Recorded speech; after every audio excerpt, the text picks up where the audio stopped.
stash of Christmas jokes. I have some funny little riddle-like things for you. What's the difference between the Christmas alphabet and the ordinary alphabet? No. Oh, very good. There's no L. Very good. Who said that? Barbara. Very good. No L. All right. Did you hear about the dyslexic devil worshiper? He sold his soul to Santa. Okay. This one I thought was a little cynical, but Joe said I could get away with it. Why is Christmas just like your job? You do all the work and the guy in the suit gets all the credit. All right. What do you call a kid who doesn't believe in Santa? A rebel without a clause. Okay.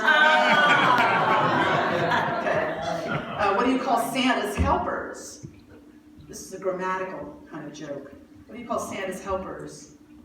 Subordinate clauses. Okay. And this one's just a little funny. The 4 stages of life. You believe in Santa Claus. You don't believe in Santa Claus. You dress up as Santa Claus. You look like Santa. There's truth in that. All right. We're talking about plenitude this morning. It's a word I stumbled on in a reading. I'll give you that quote in a few moments, but it just kind of resonated with me. It's not a word you hear every day. Let's say that together, plenitude. Plenitude. It just means this abundance, this sufficiency, that you have this feeling of all that you need, and plenty to spare. You have an abundance. And I think that's a wonderful thing to reflect on in this season. The definitions say the state of being full, completeness, a great sufficiency, abundance. It comes from Latin, plenus, or full. Similar to that word plenty, same root. You have all that you need. You're full, you are complete. I think that's a really, for some reason, it seems like a good time of year with Christmas coming to reflect on plenitude and what gives us that feeling of having all that we need in fullness. Where does that come from? I think maybe particularly because in this time of Christmas leading up to the holidays, it's often a time of great acquisition. You got to have more, right? I mean, it's the shopping and the gathering and the acquiring and the producing and making things happen. And there can be a sense of pressure that you don't have all you need. You need more. You need it for your loved ones. You need it for your family. You need it for yourself. A group of artists, scientists, writers, leading thinkers, I guess, they were asked to reflect on the importance of beauty. And this is what they had to say about it. It's an author named Andre Aciman. He said, under the spell of beauty, we experience a rare condition called plenitude, where we want for nothing. I think there's a nice anchor right there. Beauty. Our sense of beauty, our sense of awe, of being in touch with something quite beautiful. In that moment, we don't need anything. We don't want for anything. There's that feeling of plenitude, this rare condition of plenitude. As I think about it in that light, I can think about a lot of times in my life that I remember having that feeling of that rare condition of plenitude. So I thought I'd share a couple of those and invite you to think about what have been those moments for you, and what were the ingredients of them, what made them happen for you. I was thinking as a child, for instance, in the summer, my grandfather had a farm in upstate New York, Finger Lake area, for those of you who maybe hail from up that way. And we gathered up there for 2-3 weeks every summer, cousins, aunts, and uncles. And those were magical days before TV sets and cell phones, and we just had to be together. Oh my God. We had to just talk and tell stories and family history. And we sat outside to experience the cool of the evening, late into the night. We had a stone fireplace out in the yard, and children sitting in laps and stories being shared and laughter. I remember those as times of great plenitude, not lacking for anything, had everything I needed. There have been times at church, in my church history, a lot of church in my life, no surprise. I remember a special moment, for some reason, just has always stayed in my memory of time at Unity of Columbus many, many years ago, and it was a beautiful, very full service. The current ministers had recently announced they were going to be retiring soon, and there was a great feeling of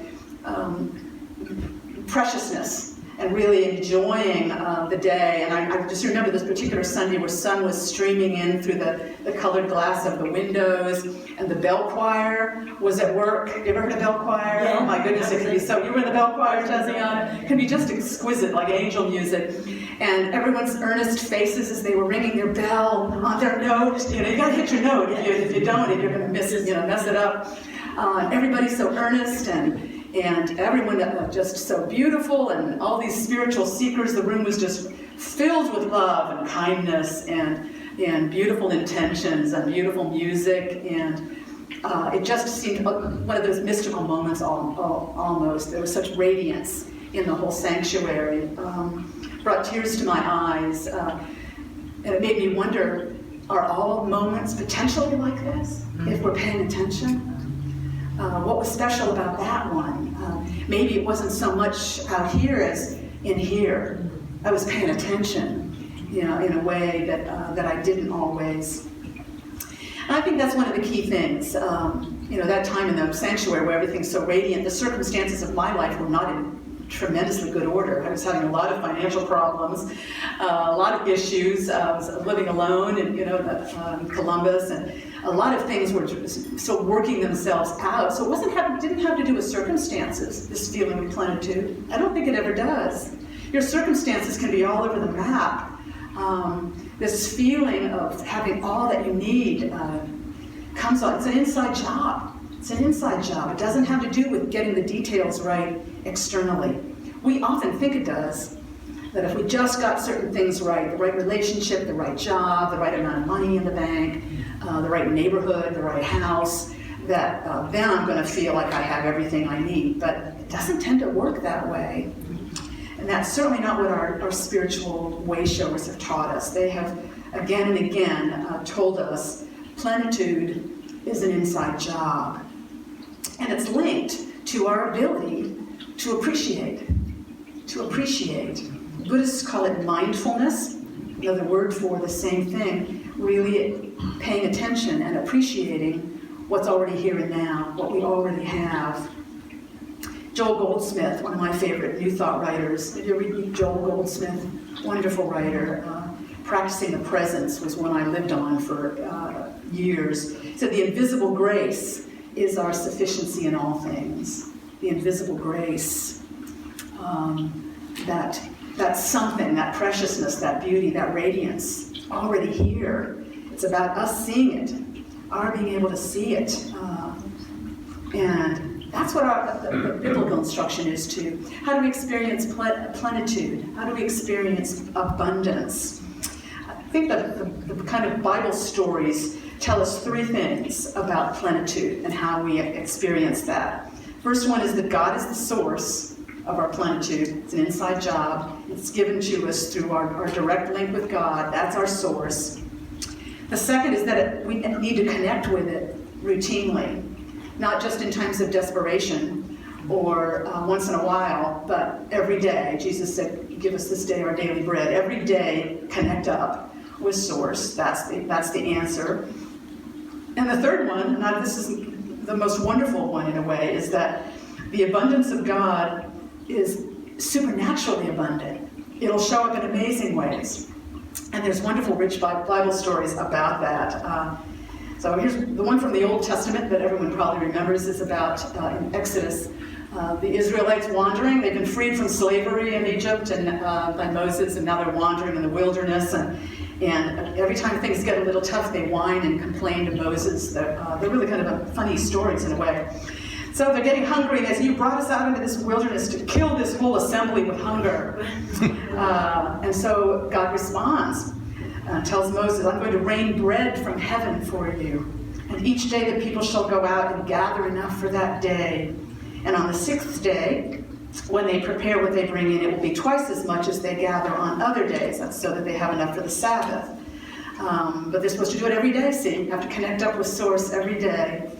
And so this bread from heaven that came raining down every day, they called it manna, which translates as, what is it? I love that, isn't it?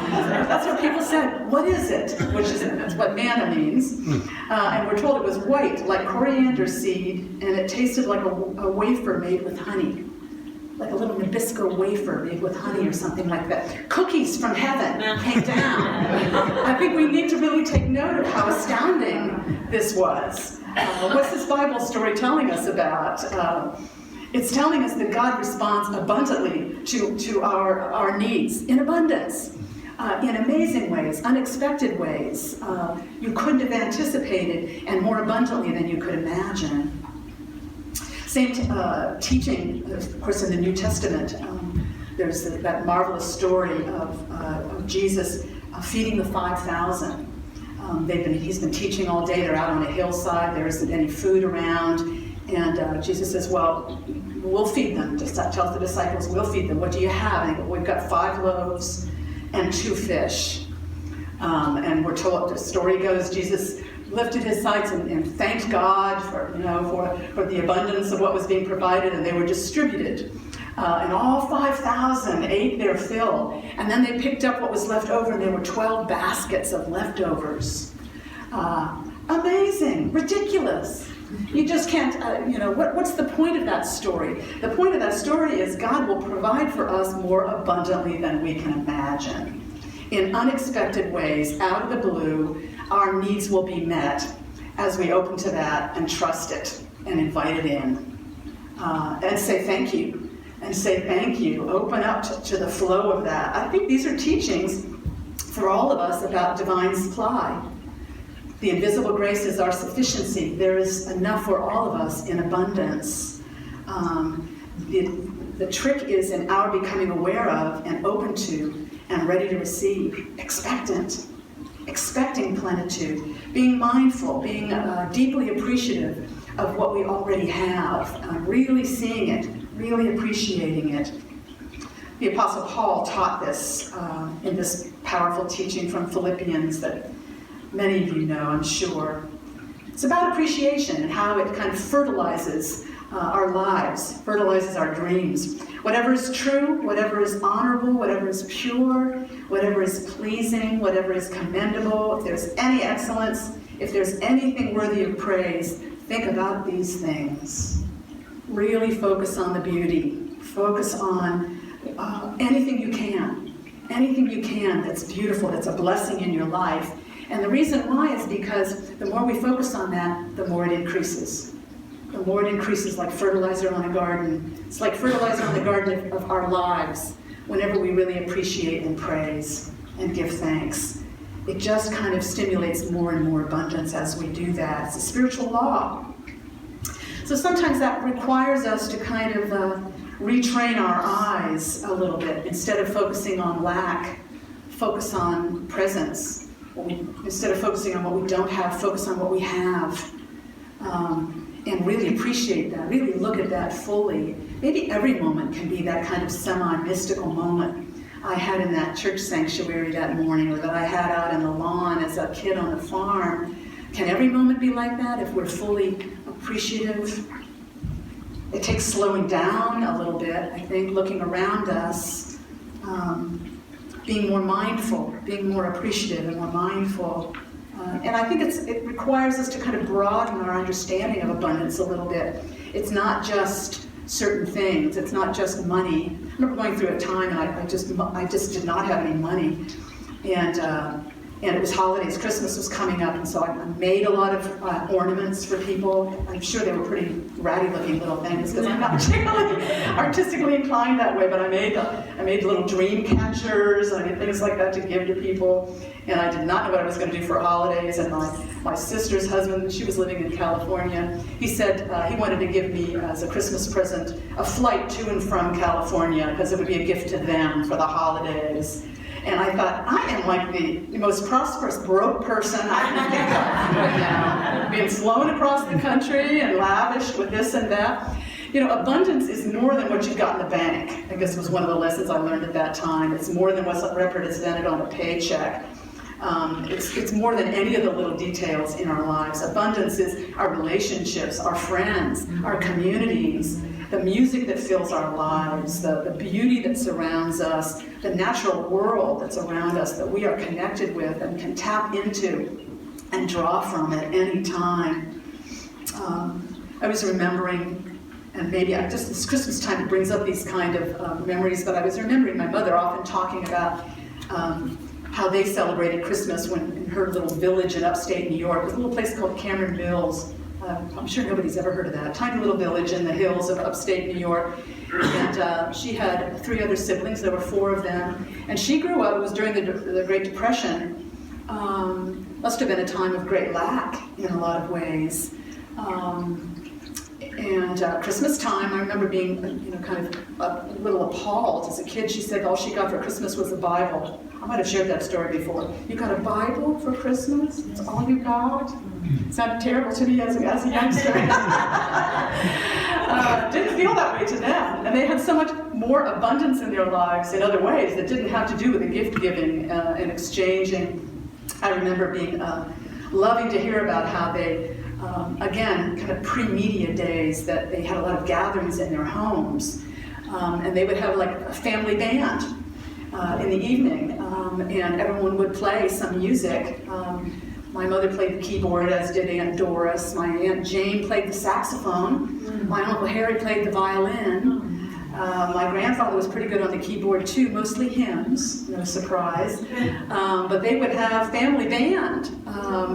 And my grandmother, I know, no doubt contributed her wonderful baked goods, her fabulous sugar cookies and wine drop cookies. How many of you ever had a wine drop cookie? All right, I know you did. Wonderful molasses-like cookies. That's plenitude. That's plenitude, isn't it? They must have had such a feeling of, with friends, with family, with community, with nourishment. The nourishment of food, but also the nourishment of music. The nourishment of feeling accepted, feeling like you belong, feeling like you're deeply understood and accepted. That's a wonderful feeling of plenitude. I think that's a wonderful thing to think about in this Christmas season. Plenitude, practice. We can, I think, experience a great sense of sufficiency. We have all that we need, even amid the rigors of this season of acquisition, of buying and shopping and gathering and feeling there are so many needs to meet. We can focus on really practicing plenitude, cultivating our awareness of the abundance in our lives that we all have, moment by moment, day by day. It takes slowing down a little bit. It takes a little retraining of the eye to look for and celebrate every good thing in your life, every good thing in your day, every beautiful thing. A beautiful sunset, a moment where you really take in a sunset can be a moment of great plenitude when you really soak that up. It can be like that if you're listening to a song, or you're really looking and having a conversation with a friend and really feeling a connection. I think almost any aspect of our lives, any good thing, as we really pay attention to it and soak it up, can bring us this feeling of great plenitude. So I kind of wish that for all of us in this Christmas season, as we're going through the days leading up to Christmas, whatever we're doing, if we're making out cards, or if we're trimming a tree, or if we're listening to Christmas carols in shopping centers, or on our car radio, or whatever it is, to really kind of be there, or watching some snow come down, which we might have a chance to do later today, I believe, this evening. Watching a gentle snowfall, we can really soak that up and feel this rare condition of plenitude. And that can really enrich our experience of Christmas. And I'd say let's just soak that up. Let's dwell in it. Live in that. Everywhere I look, I see blessings. I have all that I need. Kind of our 2-part affirmation today is, everywhere I look, I see blessings. Everywhere I look, I see blessings. I have all that I need. I have all that I need. That sounds good to say. Let's say that once more. I have all that I need. I have all that I need. All right, let's take that into prayer for a moment. As we close our eyes, let's affirm that truth within. Each of us has a direct link with God in us, the source of all our needs, of all our good, all our peace, all our wholeness, all our joy and freedom. We are deeply connected to that wellspring within us that makes amazing abundance possible. No matter where we are, what our circumstances, God responds to our needs abundantly. And we are truly blessed. So it is. Amen.